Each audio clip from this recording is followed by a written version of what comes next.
The All of Us research program is an initiative of the National Institutes of Health, and its goal is ambitious: to build the largest and most diverse database of its kind. About 65% of people in the U.S. are fully vaccinated against COVID-19, but among those who are pregnant, the number is far lower, just 42%. Across the country, expectant moms have wound up on ventilators, and over 200 have died. Now, experts are increasing calls for them to get vaccinated. More and more people of color are applying to medical school, something that experts say is a first step in overcoming health disparities and improving care. For the first time since the Association of American Medical Colleges has tracked admissions by race and ethnicity, most of the applicants for the 2021 to 2022 school year were not white. Black applicants increased the most, 41% from 2020, and Hispanic applicants increased 25%. While that's good news, advocates say more must be done to help students of color get accepted and make it through medical school. Black, Hispanic, and Native American students are still underrepresented.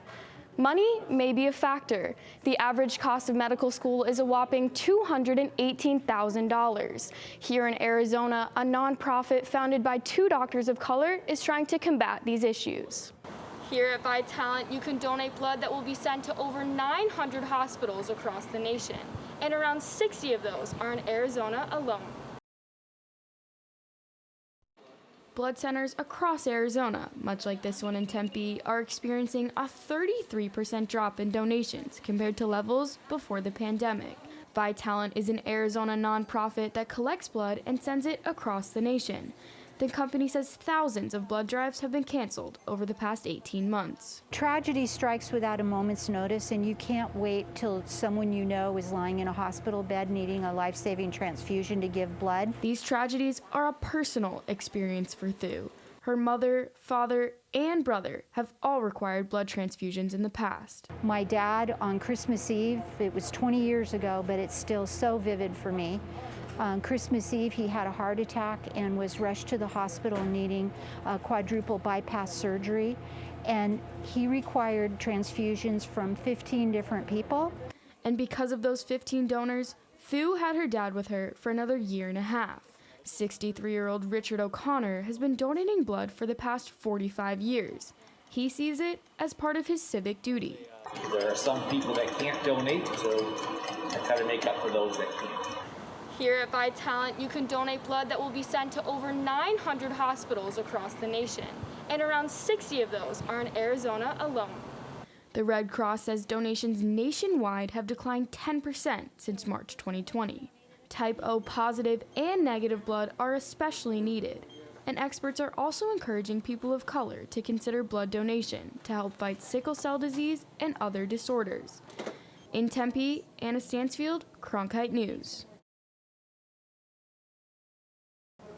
About 65% of people in the U.S. are fully vaccinated against COVID-19, but among those who are pregnant, the number is far lower, just 42%. Across the country, expectant moms have wound up on ventilators, and over 200 have died. Now, experts are increasing calls for them to get vaccinated. When vaccinations against COVID-19 started rolling out, Myra Jeffrey was pregnant with her second child and still in her first trimester. Like so many others, she was scared to get the shot, so she waited, did more research, and talked with her healthcare providers.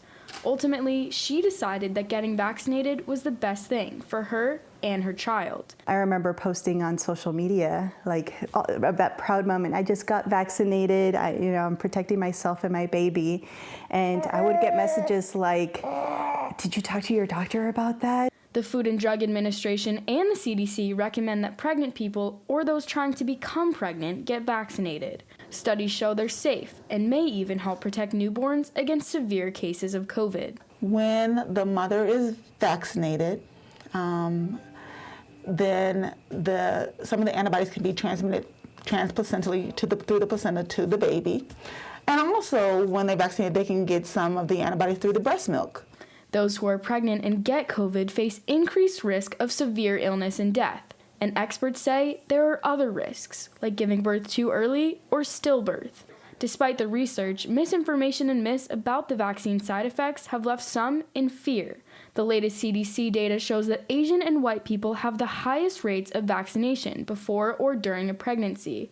Hispanics and Black people have the lowest rates. Dean said it's vital for healthcare providers to keep working to overcome those disparities. So it's important for people like us that are educated in that fashion to set an example and speak to the need and the recommendations to help to give people of color the security to know that it is safe.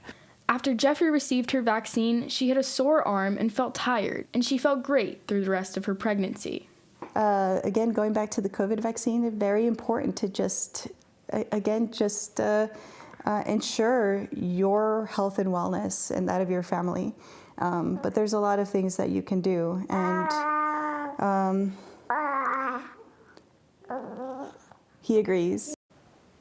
To date, over 175,000 pregnant individuals have been diagnosed with COVID. The CDC also recommends booster shots for those who are pregnant. In the newsroom, Anna Stansfield, Cronkite News.